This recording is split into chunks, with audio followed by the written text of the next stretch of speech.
it for sure, but a Blink Dagger and a Shard on this Windrunner, and you're just such a big nuisance in these team fights, especially to such a positioning-based hero as this Drow Ranger is, right? No, I'll give you that. Actually, I completely forgot, or it's still a mind in my analysis with the Shard. The Shard's a big deal, actually. Because the Shard putting the Drow Ranger in position, how do you deal with that, right? You just have nothing to deal with the Shard. But then you're like, BKB for a Shard ability that's global and has a 30-second cooldown. No. It doesn't. It pierces BKB. Wait, does it? Yeah. That Shard is stupid. Like, seriously, I think it's one of the most broken Shards in the game. It's actually stupid. So, unless they changed it since recently. I did not assume it went through BKB, but now totally, yes. That seems very strong now. Also, is it? Oh, it is global. Okay, yeah. I thought it was that like a 4,000 ridiculous range, but it is global. Okay, so yeah. I don't know why Ice Frog would really wanted to give her a global ability. He's like, you know what Windrunner needs? He needs a global ability. I don't even think the global is that big a part of it. I just think the ability is bonkers. It's just bonkers. Against Drow. You're right, actually. I take it back. Screw that. She's gonna destroy Drow. How will you ever be in position with that Shard? Well, don't you ever think? I mean, don't you ever think, Alvo? But don't you also ever think that if Windrunner had to, I don't know, for example, stand within the Gale Force winds, it would make it a much less strong ability or much more situational? Because now when it's global, it's just you do it whenever. You don't care. Are our enemies Roshi? I don't know. Let's find out. Right. If it was like a look at Gobble Up, like area ability around her, right? I get it, but like as long as you give her like a 500, 600 range. You know, actually, I really like the idea of that AOE around her, actually. Or hear me out. I know this is crazy, but let's make it not Pierce BKB, right? Like, how's that sound? Because that to me is the most ridiculous. I actually didn't know the Pierce BKB. I've never picked up on that. I've seen it like maybe 5 or 6 times in pro games, and it's always so annoying. But I definitely didn't know it didn't Pierce BKB or Pierce BKB. So the thing about it that's pretty strong though is if you can so the thing about it that's weak, sorry, is that you can walk the right way to a degree, and if you're not very experienced using Gale Force, there is a way to like avoid the strength of it. But I don't know, it's tough with heroes like Drow who don't have much mobility options in general. And Mars is going to be crucial here to make sure that Drow is protected, because this is the idea of the draft, right? When you pick up Drow plus Mars or Mars plus any ranged hero, is you set up the arena in a way to protect Drow and make it impossible for enemies to get close to her, and hopefully that is enough, despite the Gale Force and everything, to protect her and save her. You also have Disruption as a secondary save, and it is a 4 Shadow Demon. You can have Rubik Shard potentially, so I guess there's a lot of ways that you can mitigate this impact, now that I see it. Yeah. I like the Rubik Shard suggestion a lot more than Shadow Demon Disruption, because very frequently, it's a double-edged sword. Yeah, it's not good enough. Right? It's not good enough, and it sets you up for Torn, it sets you up for Cookie, sets you up for maybe even a Shackle Shot, right? Allows Tanner to allows him to reposition, and maybe, connects onto a tree or another creep or something like that. But yeah, they've got some tools, right? They can maybe help her out a little bit, but I think they've got heroes to do that, right? Ember for vision, even Shadow Demon for vision with the Shadow Poison. Mars then with a good blink could pick up a... As well, he's going for Helm and I saw that, yeah. I think he just wants armor in this lane. I mean, obviously, right? I don't suspect he's going to decide to go into a Crimson Guard, although I'm not completely against the idea. Crimson is pretty great this game, to be honest, right? Wind Ranger, Beastmaster as well, because of the boars and the split shot. Yeah, I mean, I'm more interested in... Tanner's dying top, by the way. Well, is he? He's going to end up using the salve, and it looks like we'll get another wind run away. I don't think they're too concerned probably about this Tanner Windrun, right? Tanner Windrun. His power Focus Fire, pardon me. But for the it's just a plus. I'm just mentioning as an extra. For the Dusa, I do agree, but there's still a lot of magic damage as well here, especially because LeBron is going for the Scatter Blast builds, and if he gets farmed, he'll eventually have an Ags and a Shard rather, and a Blink, and they might kill him here for first blood. They could have actually. I don't know if he still gets away. Yep. So if Mastery had not gauged well how much damage he's going to deal there, if he had just stayed there and fought from the beginning, he actually would have gotten the kill. Unfortunate, but it happens. I get it. Like, it was just a defensive spear. The goal was not to get a kill, and then he's like, "Oh wait, I'm Mars."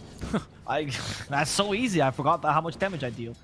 I think also the magic stick on Snapfire, which had 10 charges, was deterring him from going any further. Mid lane is going pretty decently here for ADZ. I believe a lot of this, what is now 11 creep advantage, is a lot of the side camps. But such is the lane for Kunkka, right? You push the wave out, I farm a side camp super quickly, and then I return mid and defend the tower successfully. And just goes to show why he's such a big Kunkka player, such that he's already Grandmaster on the hero, 1 GM in the game. I would say it's the heroes I've known for, like Tinker and Kunkka, the heroes that stand out for him. Which is an interesting combination of heroes because I respect Kunkka players and I spit on Tinker players. So it's, I don't know. With ads, it's a very difficult thing. What do I feel about him? I don't know. It's confusing. Cookie. It's like that song, you know, that famous song. If you're hot and you're cold. If you're Kunkka and you're Tinker. Ah. Yeah. Yes. Yeah. The very, very famous American pop song. Katy Perry. Yes. What an artist. Big Dota player. Quite famously, right? Everyone knows. Yeah, she plays all LCM. Yeah. That's what it actually was about, you know. Do you ever feel like a plastic bag? That was her, you know, after she played Maiden. That was her after she watched Tanner last game. After the movement speed changes, right? Yeah. When they lowered it again and her intelligence again, and you're like, well, she's just trying to Lodine float through the wind. I'm not sure if Tanner is dying or Lodine is dying. I think Tanner just realized it's him. He didn't know either. He was really hoping to finish off Lodine, but I think it was the magic stick that really turned this around. And actually, Rubik hits a fair amount, especially when Ranger has relatively low armor and not a high HP.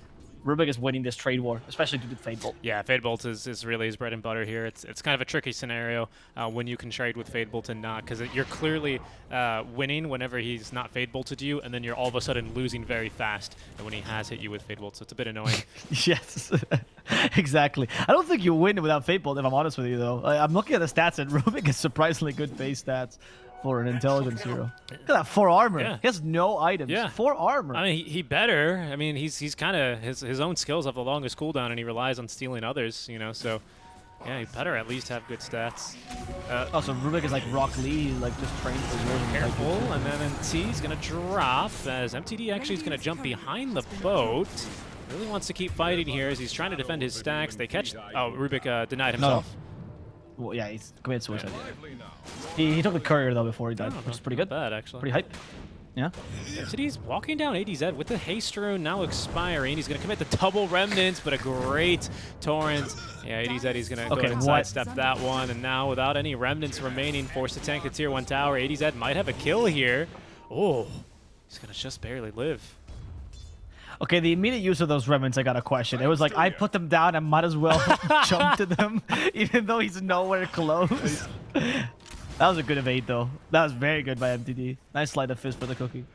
Yeah, that was smooth at least. But yeah, that was a classic in for a penny, in for a pound from MTD. I cast the remnants, so I'm gonna use the remnants. It's just funny because he also decided to. He might have had it queued. Yeah, Ads has a tough time. Like Cook has a tough time. I want to say countering, like just punishing the Ember for these plays.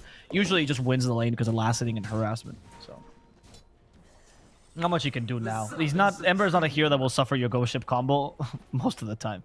And if he does, maybe Flame Guard's even activated and he's fine. And that's the right build for MTD, by the way. No point in seeing chains. Kunkka's too difficult to target to kill. That was just an opportunity he saw. But if you have no supports to rotate and not an easy target mid, just don't go for searing chains. Second point in Flame Guard is super huge value. Oh yeah, especially with the buffs to Flame Guard, right? It's super good now these days. Lots of damage, and the Magic Absorb also making a big difference. Second power rune of the game. It's gonna spawn top lane, and they also have an Arcane rune, and not to mention the disruption setup. There's the poison chains, as the boat is just gonna be sidestepped, but it's actually for MNT. He's gonna drop Arena of Blood erected though, as only LeBron Dota with the cookie. He's gonna choose to save himself as he hops up to the high ground and is going to leave the area. Nicely done. So I just saw the carry rotate, and I'm like, that's quite a commitment, right? But then I see that it's a Beastmaster, of course, and he's at the moment where he's taking the tower solo, and he's probably going to push out a lane with Pummel Roar, as, by the way, MTD just runs down LeBron. Yeah, it was a good remnant, but just running him down, yeah. Yeah, but Low Pleb that actually really smart rotation, because he wants to go bottom anyway. Instead, he goes by mid, picks up a kill, and now he can go bottom, take Shat out of the lane, and also take a tower in exchange. So you can equal the Beastmaster's impact this game, because the Mars is not as good as a Beastmaster just taking out your tower. I actually think this is a really smart tactical rotations here from ITB. Yeah. Oh, sorry, from CHILLAX. And as he said, immediately Dusa sees the Drow Ranger in her lane and says, actually, I think not. I've got business in the jungle. And it's a well-timed rotation away from lane. As CHILLAX, they're hoping to try and punish anyone still here. That scan should let them know that there's no one home. But they're not going to leave without this tower. And, well, they're going to at least get that. It sucks when you're a 5 playing against heroes like Beastmaster or like offlaners like Beastmaster who push fast, because usually it's your moment to have experience in the dead lane. You're like, yes, finally I can reach my levels, and Beastmaster takes the tower in the blink of an eye, and all of a sudden you're Rubik, you're level 4, and you're like, oh well, why did they pick me Rubik 5? What have I done to deserve this game? Yeah, what has he got to steal this game? Power shot's always really nice because then you just 2-shot waves and you've got infinite wave clear. Yeah, roar. I mean, if roar? you can manage Yeah, that. it's not the hardest thing to steal, but usually what you summon a boar right after you roar, right? Because it rhymes. Or a hawk. Or a hawk. Yes. That doesn't rhyme. In order to block. Yeah, exactly. Nice There job. you go. I think those abilities are decent. I mean, any of Kunkka's abilities are pretty good because his X or Torrent is fine, right? And Ghost Ship is relatively easy to steal. True. And obviously, if you somehow, by a miracle, as a 5 Rubik, I don't think it's going to happen, but if you catch the Mortimer's Kisses, right? Yeah. Being a channeled spell. Well, it's doable, right? Stone Gaze, Mystic Snake, some pretty nice ones. Again, Snake. I think there's no big spell to steal. There's no like RP or Black Hole, but it isn't. There's not a single spell I'm seeing here that you're like, it's not useful on this Rubik. I think in particular what he's going to be looking for is probably the Snake or Scatter Blast or any of the wave clear abilities, because I think that's actually something that CHILLAX kind of suffers from. Shadow Demon, he clears waves a bit too slowly. It's very mana intensive. Drow would rather be hitting creeps. Ember could do it, but it also kind of, it's a bit dangerous for him this game given the Kunkka. You know, he's got to be very skill-based. Let's see, for example, if he can avoid this kill attempt as they smoke mid for him now. That's... All right. Well, he was smoked, I can promise you that. Ads is struggling. He is struggling. Oh, but he got him. He actually got him with a Torrent. Well done. What I think was hilarious was that MTT waited for the Tidebringer to hit, and he's like, "Nah, I'm sliding fisting." right after the Tidebringer hits. Well, he's probably expecting, you know, like a torrent or something. He's like, "You're just gonna hit me? You're gonna walk up to me and hit me?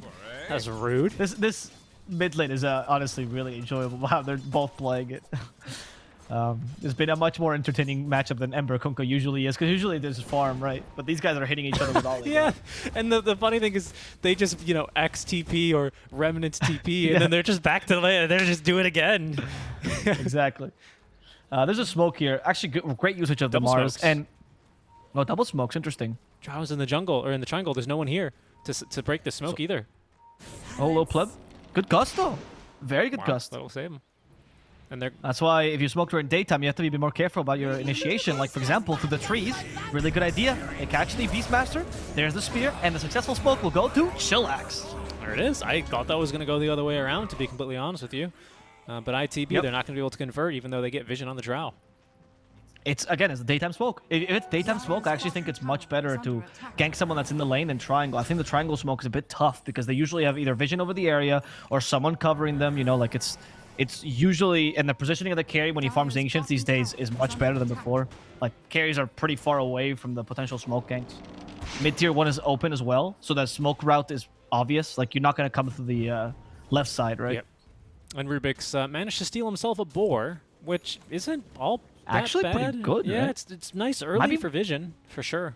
I actually think it might be one of the best abilities to steal right now, honestly. Outside of an ulti, I kind of still disagree. I think you're still looking for one of these abilities that lets you wave clear, because then you can take dangerous farms super easily on Rubik, and you're really doing your team a favor with that as well. Because if they kill you, they're like, whatever, we don't care, it's Rubik. But it buys your team a lot of map pressure. It forces the Beastmaster back, doesn't really let him play his game. Yeah, I like the idea of that a little bit more. But the boar is not bad either. I like it. It's cute. I think for the early game, I much rather. I honestly like the boar because it actually does a lot more than the simple spell does. I also don't think you're in a position where you need to wave clear it that much with an Ember of Mars. As long as you're not losing the game, you have enough wave clear in your cores. It just so happens that like Master, for example, look where he is, right? He's in a very advanced position. I was gonna say he's not gonna get punished, but he might actually. Cookie, Mortimer's Kisses, yeah, okay, he is definitely getting punished. Poor Mastery. Shield does not block fire, so he walks closer to the fire. It didn't save him. It did steal Kisses, though, and those cubes are destroying the poor Snapfire. The TP from the Kunkka will that succeed? It won't. Adzantique was about to get home, but only his corpse will go home. That's a nice one, and they're just going to pop that Fortify and keep that top tier 2 tower alive. Nice rotation from Lodine, as he's going to go ahead and pause and just hit him with the lag. There it is. And the lag. See, from people, we both live in C, and this is always, if you pause and you say lag, that's 100% BM. I have never seen someone in C genuinely do that in pubs. Yeah, I've seen it a couple times when it's like genuinely a server issue and everyone's like, Really? Yeah, yeah. You've never Oh, I have flamed a lot of people unjustifiably. you've never though. you've I never get really played here angry. where everyone lags and then someone pauses and you go, what the heck is going on? Oh, that's happening. Yeah. Yeah, but they usually so. Yeah. What is that affecting you guys too, or whatever? Yeah. But like, if it's pause and immediately the word lag, I get triggered immediately because I know I know it's not lag and it's just them making fun of me 'cause I'm losing the game. He's gonna boot the invaders from his jungle and continue farming. Nice. By the way, I slightly disagree with you. I think having very easy wave clear, because, well, I guess Ember now that he's got his Maelstrom can just clear the no, waves. I mean, look, I see. I don't think that your point is wrong though. But I'm seeing this because if it was a 4 Rubik, I would agree with you more. But I think as a 5 Rubik, your goal this game is much more give vision, stop ganks, right? And I would actually say that the valuable spells for this Rubik are those that allow him to initiate from afar, more than besides Mortimer's Kisses, more than the spells that give him damage.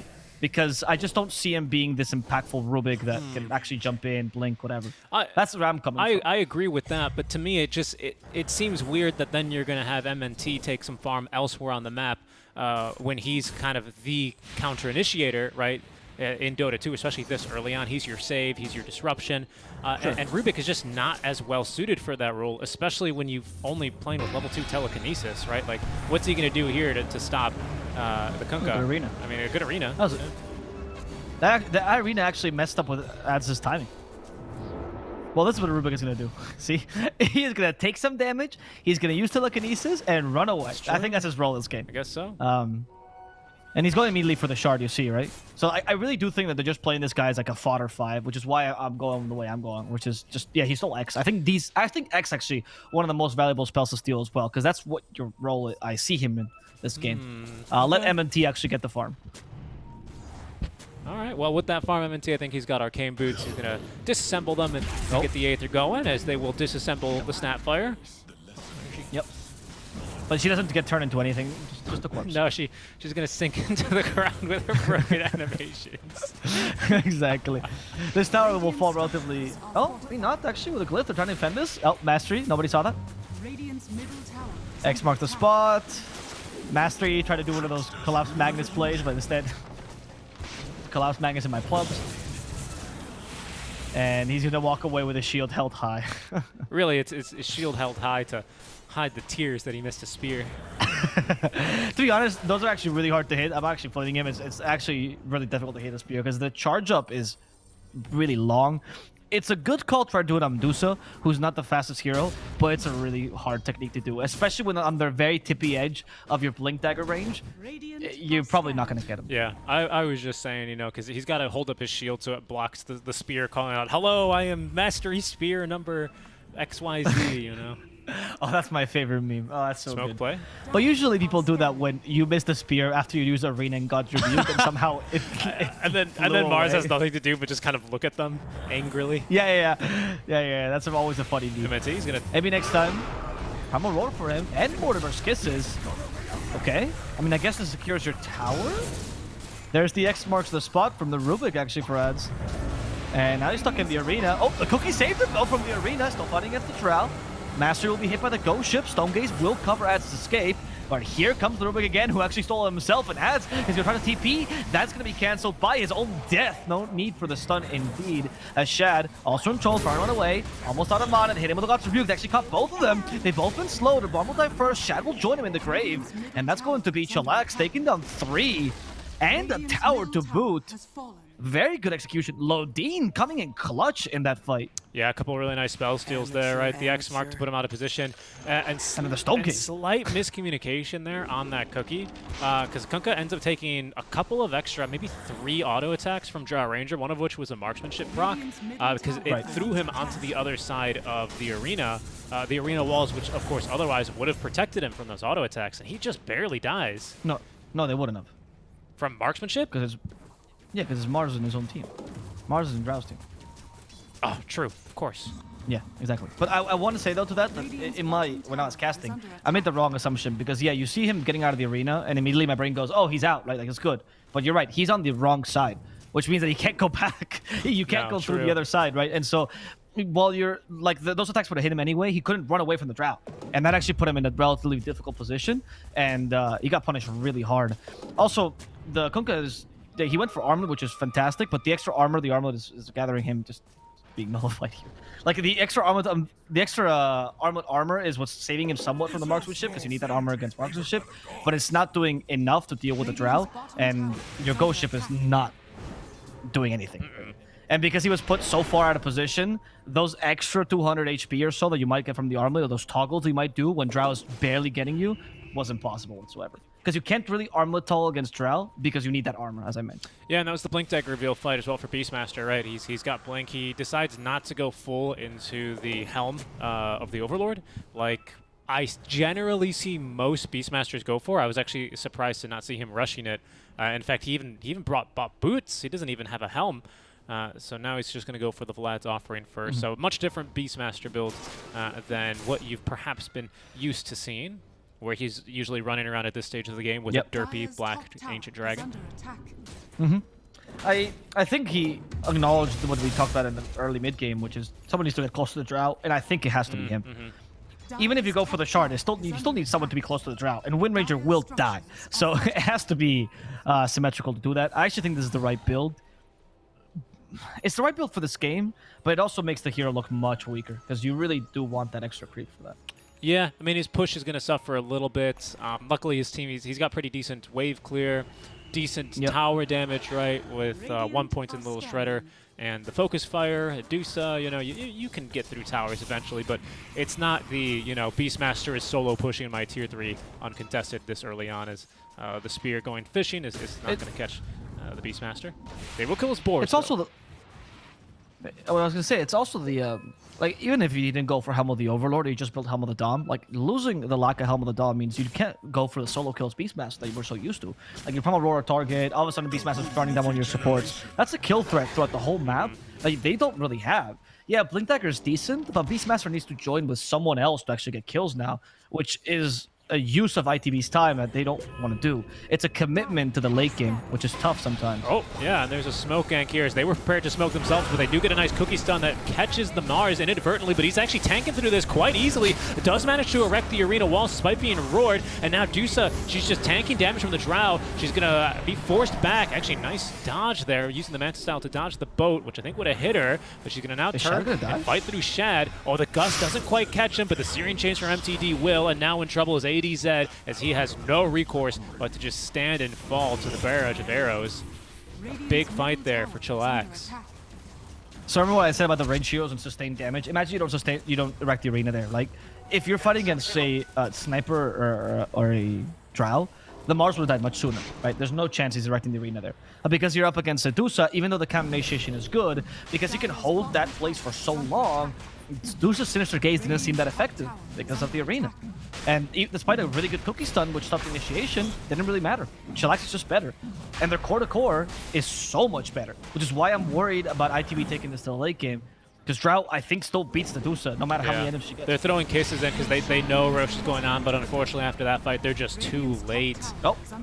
Rubik has Blink, by the way. This means they can actually steal the kisses much more reliably. And he stole Wind Run. So, Tanner, get ready to get a taste of your own medicine there. Blink is huge this game for the kisses. I think that's the biggest steal you want now. Because now you can actually take it, right? Usually Snap would be too far away for Rubik 5 to get to her. But the fact that Rubik 5 went for Blink and they even gave him Vambrace means he can actually go and steal kisses now. And that's the best steal this game, undoubtedly, I would say. Yeah, I'd say so, especially because it's going to force enemies to use some sort of lockdown on you, of which they have a pretty limited amount, right? Cookie is probably not going to catch you if you've stolen her kisses. Kunkka would much rather use any of his spells for someone like a Drow or the Ember Spirit especially. And, well, using Roar or I guess maybe Shackle Shot is going to be your best bet for him. But again, you'd much rather use those on other heroes than a Rubik. Yep. Exactly. Right, so like Rubik can't be that big of a nuisance. And the fact that he's also going for the Shard, for the extra save, or he has it rather. I actually really like Chillax's idea because they don't really have a 5 and a 4. They have two 4.5s, right? So this is the best way I would say of playing Rubik 5, which is not actually doing that, because that's awful.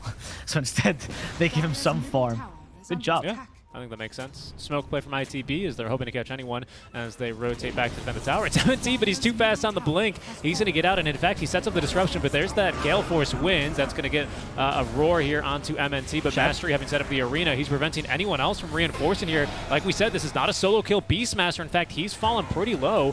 MTD pops in the BKB, and he's going to be able to drop LeBron. As trying to TP away, but caught just by the tippy of the spear is the Dusa, trying to run for her life. Now caught here by some more Searing Chains and the disruption of MNT. Here's Mastery from behind. He's looking to set up for the secondary kill onto ADZ while his team does manage to get through the Dusa. Even going so far as to body block here. Stolen Torrent here finds ADZ. They're going to force the BKB out from him, and he will be able to escape. But a tough fight. Another one here for ITB. Mastery has been on point on this Mars, to be honest. Initiations have been so good. Always closing in the Dusa. That Sinister Gaze... Sorry, that's Stone Gaze. Why do I keep saying that? That Stone Gaze does not seem very useful this game, simply because the Mars keeps controlling. Also, same for MTD, by the way.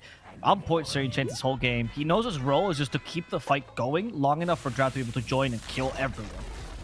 And I mean, they're just playing so well. CHILLAX is honestly... This is even better performance than last game, and last game was really impressive by them. And ITV seems a bit overwhelmed by this. I just want to highlight how fast this blink out was. Ooh, that almost hit him, actually, on the shackle shot. And for a big reason, the only reason I want to highlight this is not only because it's flashy, but it kind of allows the team fight to play out the way it does, right? Deuce has got to put herself in an awkward position. They did not want to have to cross the plane of the Tier 1 tower because of the threat of the Tier 1 tower. It overextends them a little bit. The arena locks are in. Rotations are imminent, and the fight is just falling apart, all because of a nice counter initiation, or a disengage rather, from MNT. Really, really nice job. Just impressive performance overall by CHILLAX, I think, from their game plan to their execution to even their draft. Oh, yeah. Like, I think both games have been slightly favored for them, or, well, that last game was very favored for them in draft. This game is slightly favored, but they're making it work much better. And once again, it does feel like ITV have put themselves in position with their drafts, and they're lacking plays. They just can't make plays these games. And the Beastmaster is put in that position because of the Drought pick, right? Yeah, I just question the fact that they cannot seem to be playing together with... yeah, they're going to kill him. They didn't need that. I think it was that to the multi-shot alone, but... Yeah. I'm just surprised that I thought they were going to be able to play together, regardless of the build on the Beastmaster, with the Windrunner and the Snapfire a little bit more. I thought we'd see these three heroes maybe sometimes assisted by the Kunkka, as there's the Shard, giving them the stun. ADZ trying to armlet toggle through this one. Oh, but all the damage here is going to come from the Drow Ranger from the low ground, and Mastery to pick up the kill. I just want to point out, you go, why would you not go Shard of Drow? Why would you build the whole Scotty when Shard gives you the same... Oh, nope, but Shard does not pierce BKB, and Scotty does. Yep. And these are the moments where it's actually very impactful.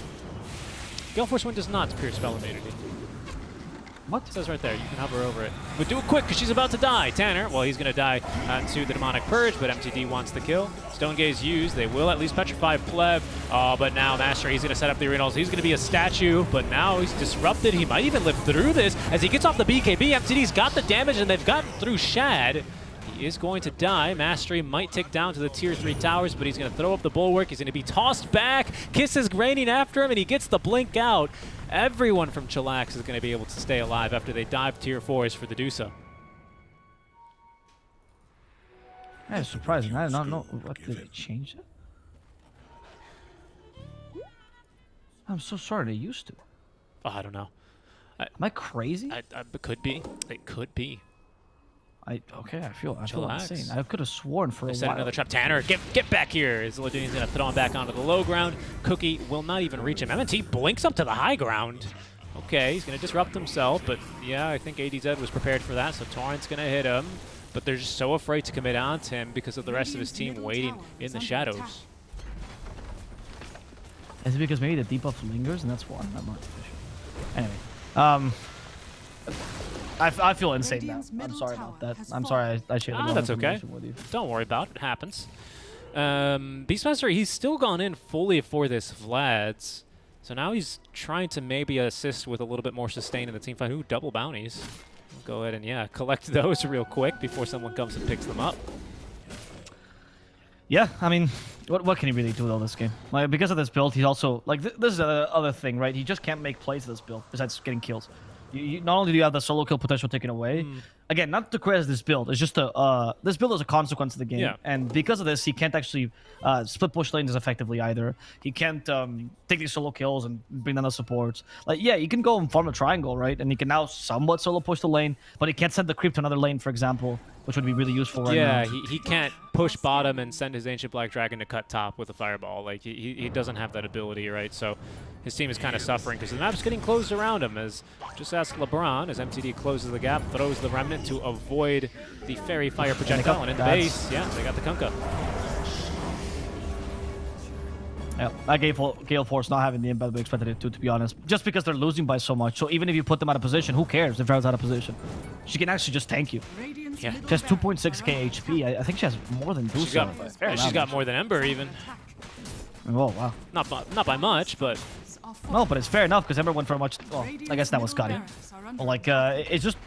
I don't know what ITB's win condition is besides waiting for another 30 minutes, and then still I think the Drow beats Dusa. Yeah, it's going to be a bit difficult. They just need to start a fight off by killing Little Pleb, but he's just so well insulated. Look, you've got two pretty tanky frontliners to front him here, the Ember Spirit as well to token prod and cancel your blinks, Master to counter initiate, and then you have two saves behind him.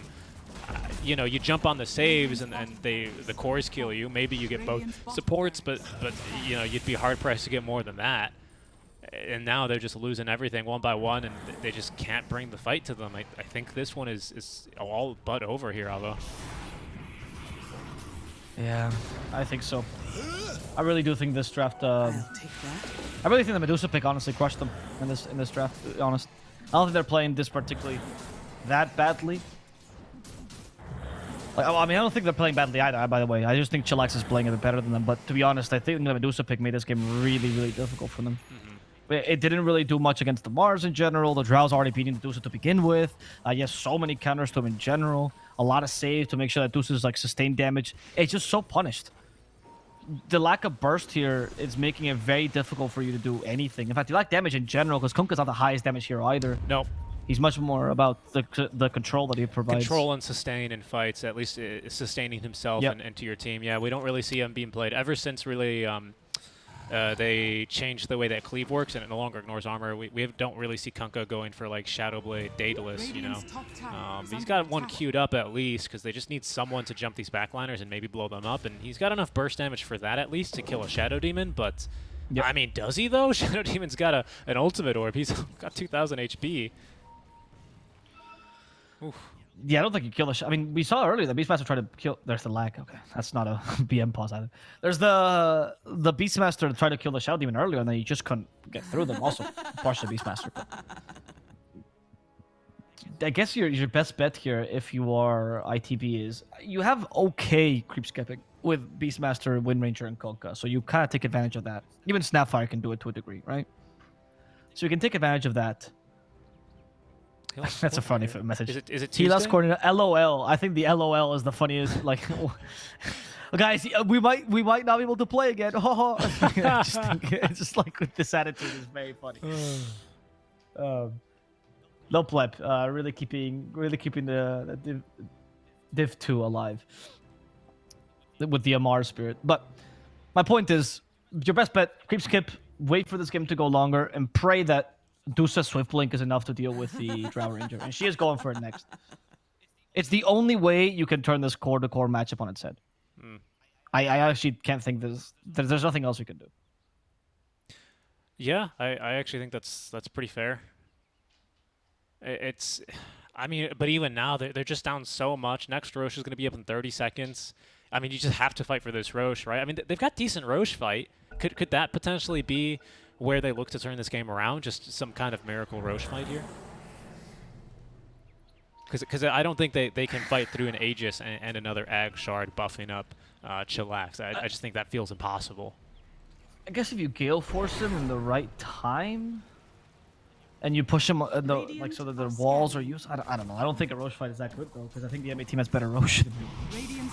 Like if you're not taking it right, Deuce is great at defending Roche. She's not great at going in Roche because Stonegaze doesn't do anything if you're the aggressor in that position, right? They just run away and that's fine, and they just reposition.